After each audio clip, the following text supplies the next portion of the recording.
देख रहे हैं सदर्शन एक्सप्रेस, निष्पक्ष बेखौफ बुलंदवा। चमचा योग पुस्तक पढ़ें और चमचों से रहे सावधान। बाबा साहब अम्बेडकर व साहब काशीराम का था ये ज्ञान। विधानसभा क्षेत्र संख्या 63 से बसपा प्रत्याशी मुकेश यादव के समर्थन में बसपा प्रमुख महेंद्र मायावती 18 नवंबर को बानसूर के प्रिंस खेल मैदान में आएंगी। राजस्थान बसपा प्रभारी एडवोकेट रामजीवन बौद्ध ने बताया कि साहब काशीराम ने बहुजन समाज पार्टी के प्रथम कार्यालय रैगरपुरा करोलबाग के उद्घाटन के अवसर पर कहा था, नीला झंडा हाथी निशान जब तक रहेगा काशीराम जिंदा रहेगा। कुछ अवसरवादी लोगों के बारे में यदि गहराई से जानना चाहते हो तो चमचा युग किताब पढ़ो। बौद्ध ने बताया कि एक संविधान विरोधी ने आरक्षण विरोधी को उम्मीदवार बनाया है। ये सर्वजन समाज तय करेगा कि सर्वजन के हित में बहुजन समाज पार्टी है या संविधान विरोधी और आरक्षण विरोधी। उन्होंने कहा, बानसूर और अलवर के लोगों के लिए सुनहरा अवसर है कि वे बाबा साहब अम्बेडकर व साहब काशीराम को जिंदा रखें। सर, कल उत्तर प्रदेश की पूर्व मुख्यमंत्री और बसपा की राष्ट्रीय अध्यक्ष बानसूर में आ रही हैं, तो इसको लेकर के क्या क्या तैयारियां कर ली गई हैं, क्या क्या तैयारियां बाकी हैं?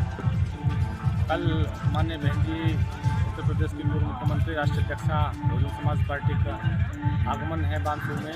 यहाँ पे प्रत्याशी हैं मुकेश यादव जी, जिनके पक्ष में वो चुनाव सभा करने के लिए आ रहे हैं, जिसमें ग्राउंड की तैयारी पूरी कर ली गई है।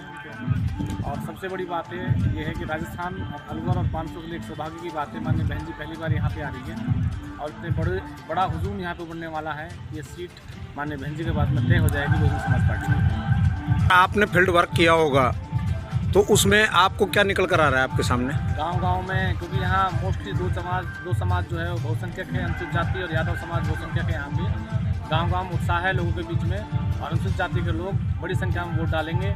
और माननीय बहन जी का नेतृत्व स्वीकार करते हुए देश के अंदर पूरा अनुसूचित जाति जुड़ा हुआ है और इस बार राजस्थान में परिवर्तन की लहर है। सर, यहाँ पर जो चंद्रशेखर आज़ाद, जो आज़ाद समाज पार्टी के जो अध्यक्ष हैं, वो भी उन्होंने अपना यहाँ पर प्रत्याशी उतारा है, तो उनके बारे में आपका कुछ कहना है आपको? नहीं, उनका वोट है या नहीं है ये पता नहीं है। और जो प्रत्याशी यहाँ पे है उनका भी कोई जाति समीकरण यहाँ पे नहीं बनता, जिस हिसाब से वो है ठीक है, मंत्री रहा होगा, लेकिन इस बार उसका कुछ नहीं है। कहना चाहूँगा कि राजनीतिक लोलुपता के कारण जो संविधान जो विरोधी लोग हैं, आरक्षण विरोधी लोगों के साथ में मिलकर बहुजन समाज को धोखा देने का काम कर रहा है। और बहुजन समाज के युवा, बहुजन समाज के लोग, SC ST OBC माइनॉरिटी के लोग इस बात को समझ चुके हैं कि व्यक्ति जो है वो संविधान के जो विरोधी जो लोग हैं, आरक्षण के विरोधी लोग हैं, उनके साथ मिलकर इस देश के संविधान को खत्म करने की कोशिश कर रहे हैं।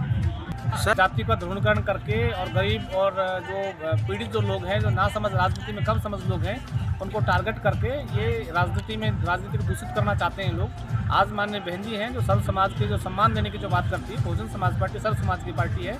इस देश की सीमाओं के अंदर जो लोग रहते हैं, भारतीय संविधान के हिसाब से बहुजन समाज पार्टी काम करती है, लेकिन कुछ लोग देश की सीमाओं के अंदर रहते हुए इस देश के आरक्षण खत्म करने की बात करते हैं, इस देश के अंदर जो रिजर्वेशन पॉलिसी खत्म करने की बात करते हैं, इस देश के अंदर संविधान खत्म करने की बात करते हैं। ऐसे लोग, इस तरह के जो उपद्रवी लोग अगर राजनीति में आएंगे तो राजनीति दूषित होगी। इसलिए मैं समस्त बानसूर के समस्त मतदाताओं से निवेदन करता हूं कि मुकेश यादव जी सर्व समाज के पार्टी है, एक व्यापारी वर्ग के आदमी हैं जिन्होंने सभी समाज को सम्मान किया है। आप सभी साथी 25 तारीख को हाथी के चुनाव चिन्ह पर बटन दबाकर इनको विजयी बनाएं और आपके बानसूर का विकास कराएं। मान्यवर काशीराम जी की अंतिम इच्छा क्या थी? मान्यवर साहब काशीराम जी की अंतिम इच्छा इस देश में सम्राट अशोक को शासन स्थापित करना था और उसके लिए एक झंडा, एक डंडा, एक नीति और एक नेता की हमें पालना करनी चाहिए। और बहुजन समाज पार्टी की जो स्थापना हुई, जो मान्यवर साहब काशीराम जी ने बड़ी मुश्किल से पूरे देश के अंदर एक चुनाव चुन लिया, हाथी का चुनाव चुन लिया। और मान्यवर साहब काशीराम जी ने एक बुक ली थी, चमचा युग, और चमचा युग के माध्यम से राजनीतिक जो चमचे हैं उनको एक संदेश दिया था कि इस देश के अंदर नीला झंडा बहुत लोग लेके आएंगे, लेकिन देश के बहुजन समाज को मेरा एक संदेश है, जिसमें हाथी का चुनाव चिन्ह हो वही आपकी पार्टी होगी, वही आपका चुनाव चिन्ह होगा। जिस तरह से मान्यवर साहब काशीराम जी ने रैगरपुरा दिल्ली में एक ऑफिस डाला, उस ऑफिस के उद्घाटन के समय कहा था कि इस देश के अंदर जैसे जैसे बहुजन समाज पार्टी बढ़ेगी, कांग्रेस और बीजेपी अपनी नाकाम नीतियों को कामयाब करने के लिए बहुजन समाज के लिए एक नए नेतृत्व खड़ा करने की बात करेगी। लेकिन मेरा आप सभी से निवेदन ये है कि जिस झंडे के अंदर, जिस नीले झंडे के अंदर हाथी का चुनाव चिन्ह हो वही आपकी सच्ची देश हो सकती है। इसके अलावा कोई सी पार्टी आपकी किसी नहीं हो सकती। सामान्य साथियों, इस देश के सभी युवाओं को, बानसूर के, अलवर के युवाओं को एक निवेदन करना चाहता हूं कि मान्यवर साहब काशीराम जी ने बहुजन समाज पार्टी का निर्माण अपने जीवन के अमूल्य समय को एक राजनीतिक संत के रूप में गुजार किया था।